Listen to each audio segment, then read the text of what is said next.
Lee Kofman is a writer and memoirist whose books include The Dangerous Bride, Imperfect, and her latest, The Writer Laid Bare. Hey, Lee, thank you so much for joining us today.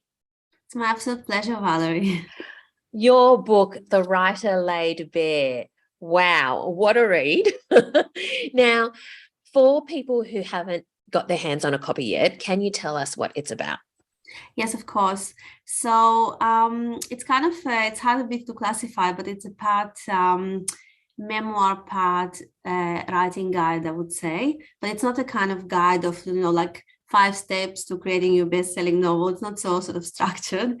It's more really a book where I use the concept of emotional honesty to explore how can writers best to work out what kind of writing process works for them, because it's so individual. And I think emotional honesty emotional honesty is a concept that really ties up this whole book.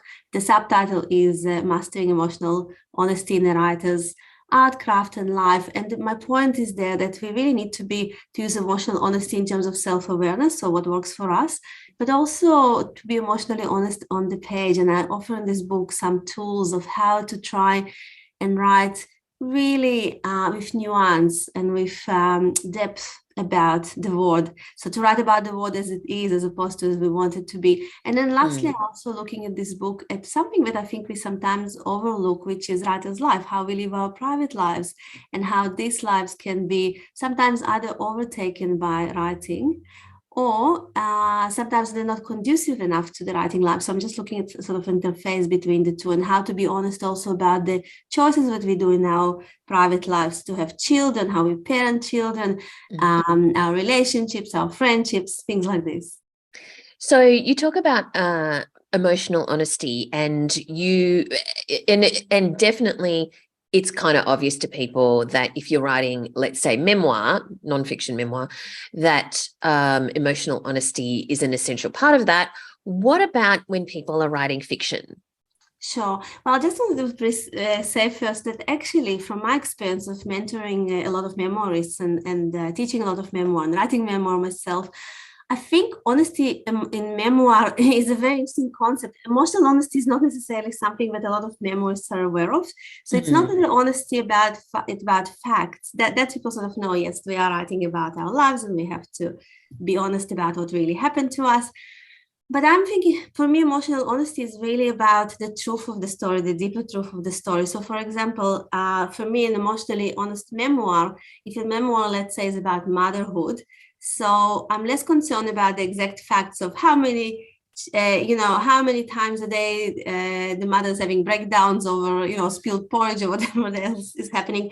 What I'm really interested to know in such a memoir, where emotional honesty would come for me into it, is how has being a mother would have shaped the writer.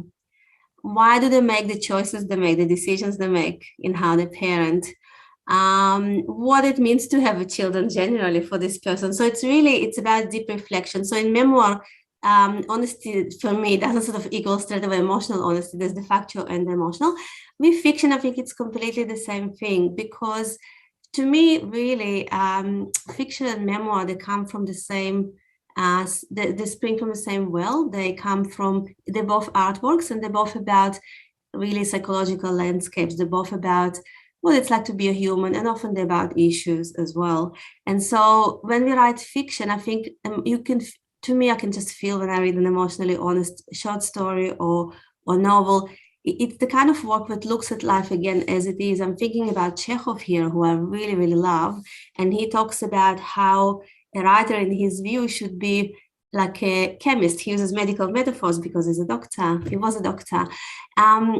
So a writer says Chekhov should be like a chemist for whom nothing is unclean. And when you look at his short stories, they're really truly emotionally honest, because it doesn't matter what bad things his characters may do, you still always see the humanity. You see the darker sides, but you see the lighter sides, and the more beautiful sides about them.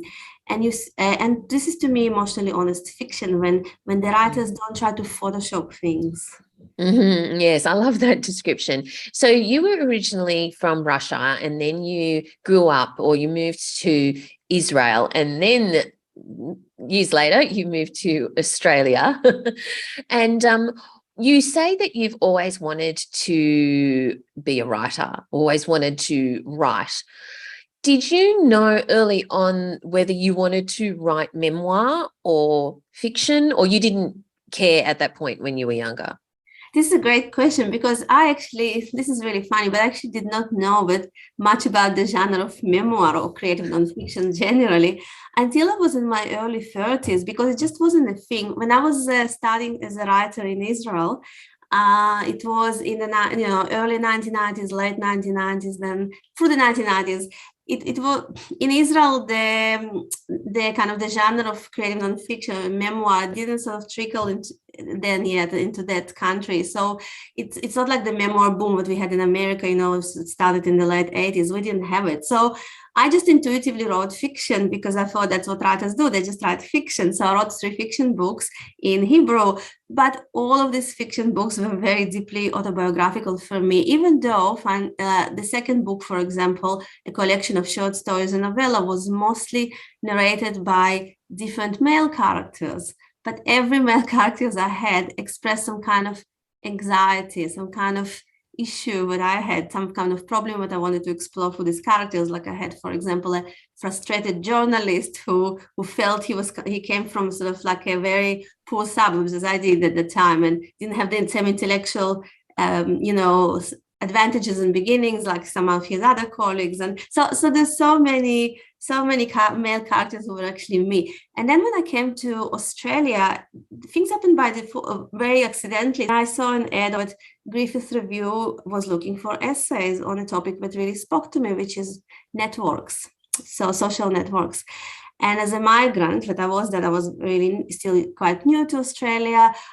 Social networks were everything for me then to sort of, I was really trying to find my fit here. I was looking for those networks. And so it was very natural and I had no idea that Griffith's Review was such a prestigious publication. Otherwise I would have never tried. But I just sent them an email saying, can I write an essay about how I'm sort of the kind of Russian migrants that I met in Australia and how I found myself among them. And I said, yeah, sure. And that was my first essay. And when I wrote it, it felt really natural to me writing this way. So I've never read many essays before. I didn't know much about the genre, but something about this genre really spoke to me. It was a personal essay, and I really loved that I could just really not use all this heavy machinery of fiction to express my ideas, but I could just say things as they were and use research if I wanted, or create a scene if I wanted. And I kind of fell in love with that genre. And then I ended up, as you know, Valerie, writing the next 5 books, all creative nonfiction. So. Yes. So you discover the genre of memoir, and this book in itself is called The Writer Laid Bare, because the thing is, when you are writing memoir, you do lay bare many things. With fiction, you can hide behind characters, a story that you can say is not yours, and so on. And in the memoirs that you have written in the past, you have laid bare a lot of stuff about your life. Was that an easy thing to do? Were you hanging to get it out there? Some people just want to tell their story. Or was it very difficult to put on paper and share with the world?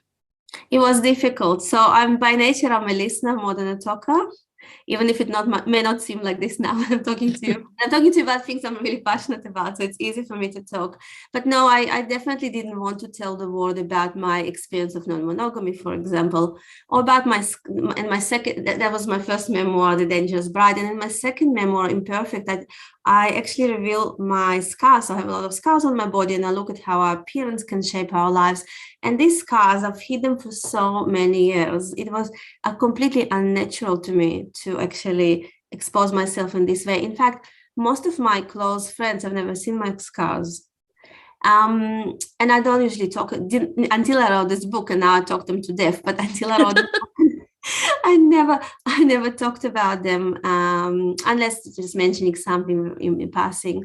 No, it's not natural for me to expose it publicly, but it's very natural for me to do it on paper, because for me, writing is, I suppose, I don't write for therapy, but it does work this way somehow. I think I saved so much money but I could have used it for therapists, because I wrote my problems on the paper. Once I sort of write them and I pin them down, they mostly leave me alone. But I wrote both of these books with a lot of anxiety and doubts, and I think it actually was good for those books, because I think, and I'm not saying they're good books, but I think I did my best with them, because the anxiety that was generated inside me as I was writing, as I was doubting, made me more self-critical, made me sort of be on my toes and not just write things blah, but actually think about them really deeply.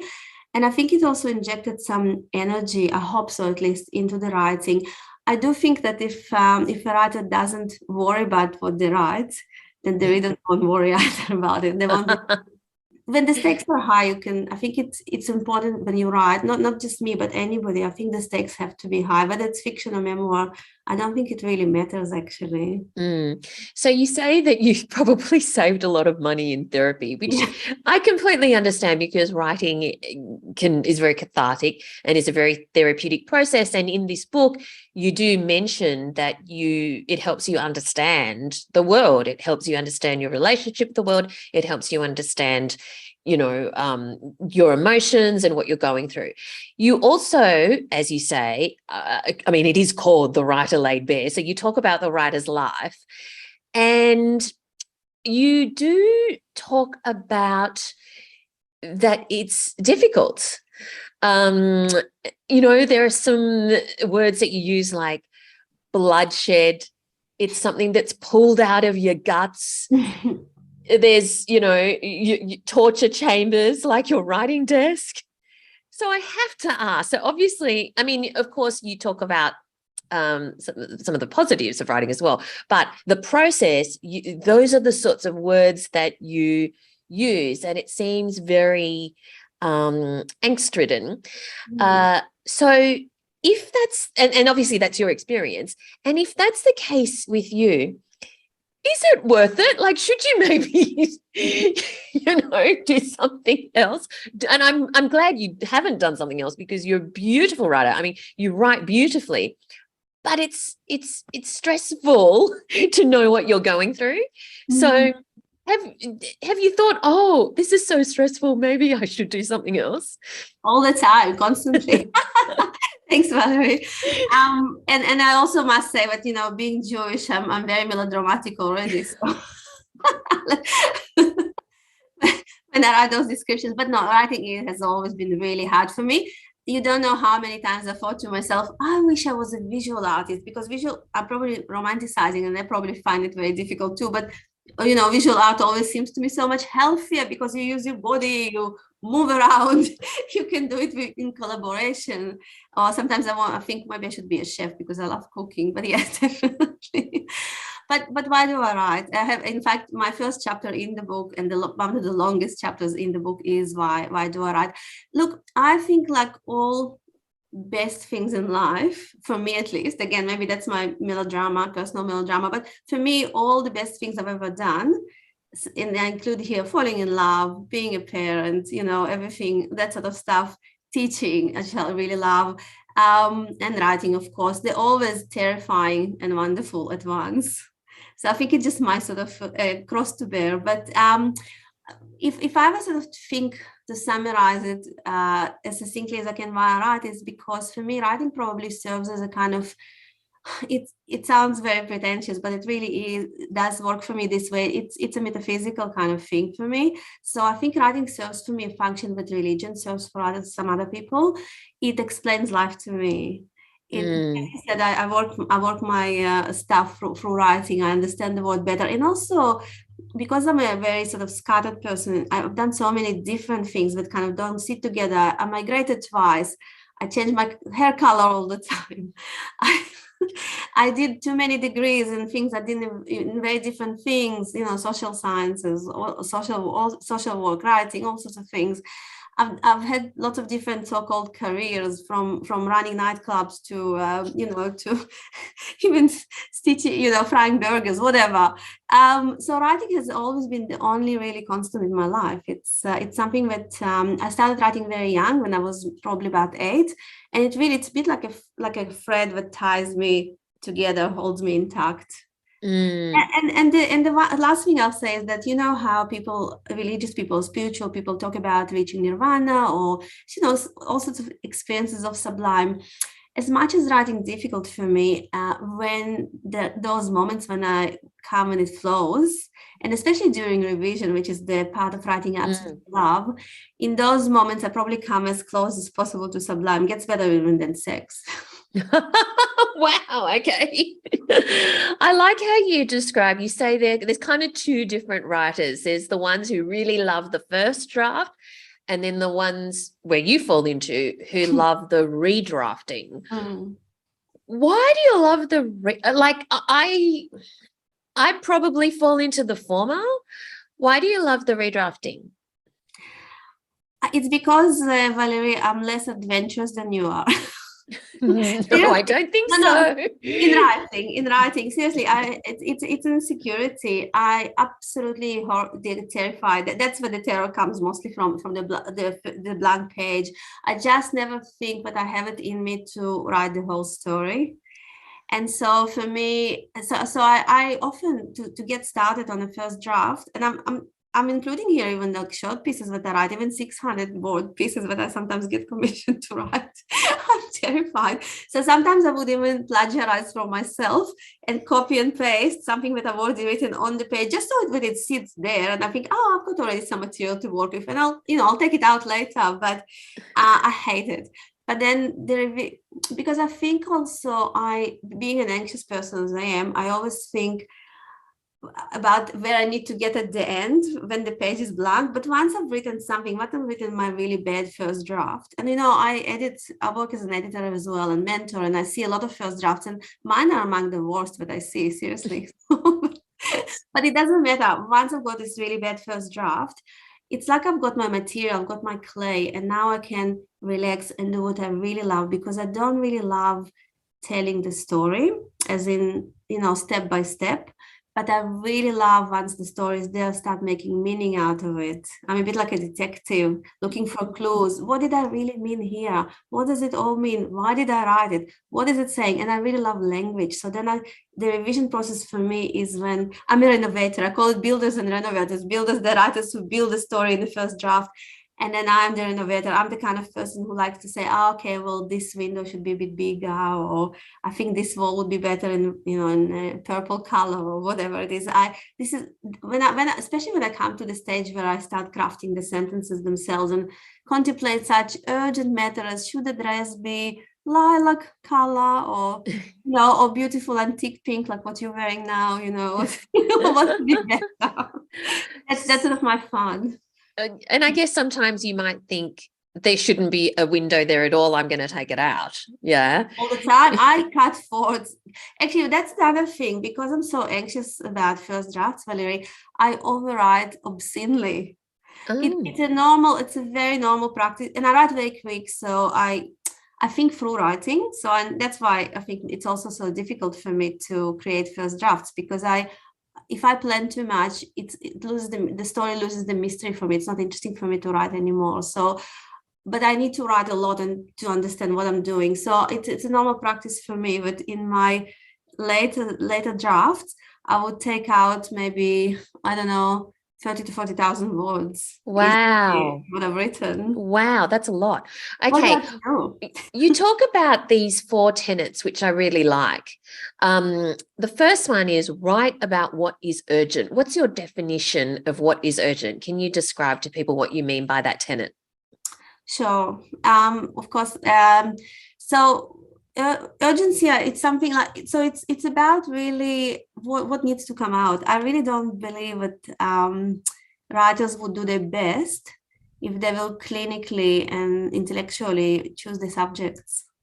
I think some of the best books that I've read, and I often read about writers' processes and how they come to write the books. My best friend is Paris Review Interviews volumes. I just love those volumes. That it's like in-depth interviews with writers, and it seems to be just from all the research I've done and from what I've noticed from my work as a teacher and my own practice, that really, as I said, best books come when the subject is just, you just know you need to get it out. Like as I said before, I did not want to write about my scars. I did not want to write about my non-monogamous relationships. But it was stuff that was really pressing from inside, and I just had to get it out. So I think one of the wonderful things that a writer can do for themselves in terms of urgency is not to rush to write a book after book after book or story after story if they don't have something that they really want to say, but actually it can be a good idea for some of us to wait a little bit sometimes between works and just get the sense of what is it that we really want to tell. And often, and this relates to the 4 tenets, one of the other tenets is write what makes you blush. Often this urgency may manifest as discomfort, as something I'm not talking about trauma. I think if we feel traumatized about a particular topic, and if we feel writing about it will really hurt us, I would actually suggest not to do that, both for personal reasons, but also because probably there's not enough distance between the subject and the writer yet.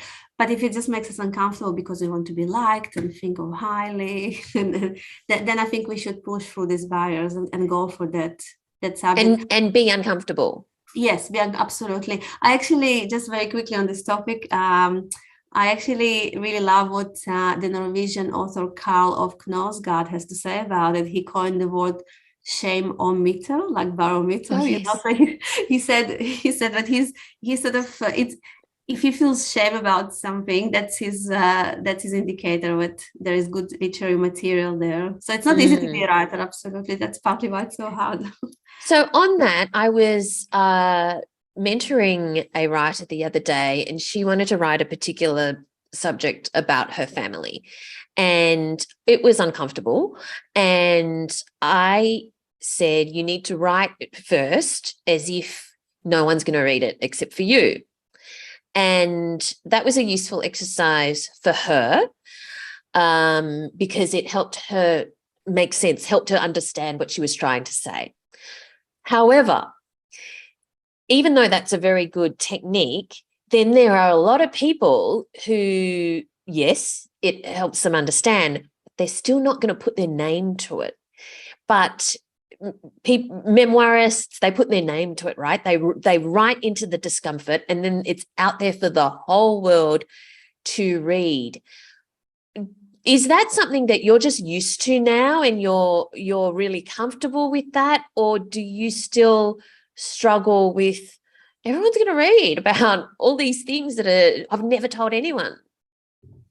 Yes, of course. First of all, you gave this writer really good advice. It's so true. Yeah, the first draft is so important. If you don't have this sort of heartbeat of the real feelings, real details and everything, what can you do in the next draft? But yeah, so the question is about my personal discomfort at other people reading my story, or is it about other people? Now that you've written several memoirs, you see, when it's a really hard when you write your first one, but after you've written a few, is it like, okay, I know, I'm just going to be comfortable for 1 second instead of 3 months? You know what I mean? No, I don't. I don't know. It doesn't get much easier for me because look, writing about scars, which was my second memoir, was much harder for me actually than disclosing my bedroom life. Really? Yeah, and for a variety of reasons that I can talk about for an hour, which I won't do, of course. But I've talked so much about imperfect already. There's scars have been really bound to my sort of identity, just as writing is. So and I have lots of them. It's not just 1 or 2 scars. So no, it doesn't get easier because I think as soon as I sort of handled one territory, I go into another territory. Every time I go in some territory to write a book, I feel quite uncomfortable about it. And look, even the writer Laid Bare, it's not as uncomfortable book for me as my other books were, but it's still, I talk a lot about my own shortcomings as a writer there, mostly actually. It's also hard to sort of lay yourself bare in this way. So what's your advice then to writers who they've now got it out there, they've written about what's urgent, they've written about what's made them blush, but they cannot take the next step? What advice can you give them in order to get their writing out there in the world? Okay, that's a very good question. Two things, probably mostly. One is, in my experience, once a writer really wrote what mattered to them, were honest on the page, polished it, made it into an artwork, not just sort of like a therapeutic kind of thing. I find we kind of grow more courageous, more prepared to defend the work. So we'll still be blushing, but we just have more at stake to it's a bit like when you have your children to protect you, you get more zing suddenly, and that more adrenaline. And the other thing is, I think for me, a lot of my discomfort with showing my stuff to the world is I think I want people to like me, to think I'm a nice person, but you put in, you remember all your flaws and bad behavior, stuff like that. But then I kind of reframed it over the years in my mind. And I think now, but it's also, I'm not talking about myself, but generally about about memories. It's actually very generous to show that you're imperfect to the world, because who is perfect? I used to work in mental health. I'm a social worker, but at training, I never met many perfect people once, they're in a counseling session with you. And I think it's very generous to because once you sort of expose your flaws, so many readers will come and say, well, actually, I always felt like this, but I never told anybody, or I once did it too. And, now I know that somebody else did it too, and I'm not such a bad person. So I think a lot of memoirs get with the responses along those lines. And I like that first explanation that ultimately, if you've created a work of art, you actually, it exists on its own anyway, and you want to get it out there. I love that. Okay, so finally, we may have covered some of these in your tenets, but I always end with what are your top 3 writing tips for people who would like to be in a position where you are one day? So what would your 3 pieces of advice be to them? Okay, so that's a good question too. So only 3. Okay. You can do more. I think one is to not do what I did. So all my life, up until about maybe 15 years ago, I put my writing as one of my last priorities. And I did it out of fear, because to fail in writing for me, it was like to fail as a person. So really, this sounds so trivial, but to be a writer, you actually have to sit and write and prioritize it. So I really think, so that's one. And then second tip relates to the first one.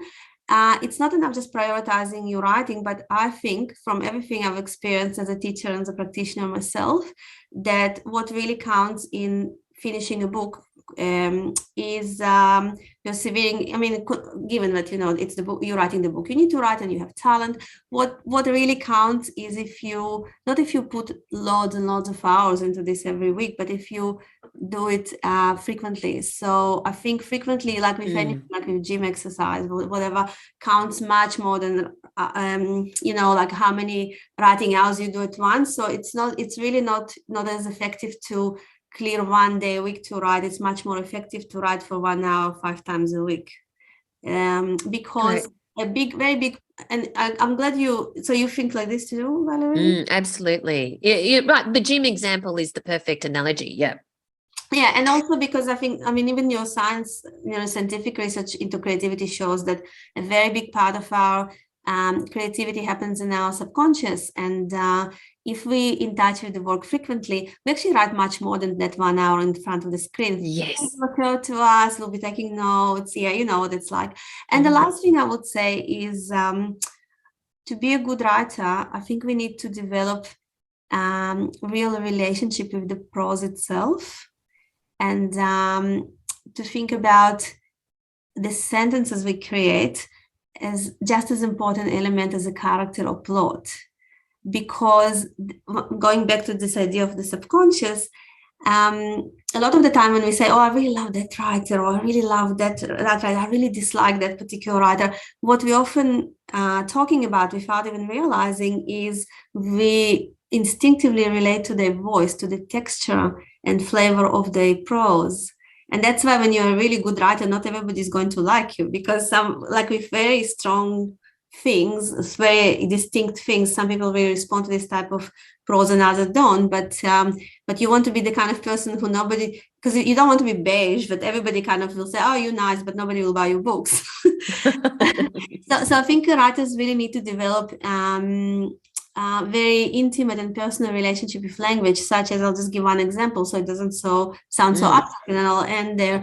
To note what words we love and what words we dislike, and not to use the words we dislike if we can avoid it, because then we'll sound much more like ourselves and develop much more distinct voice.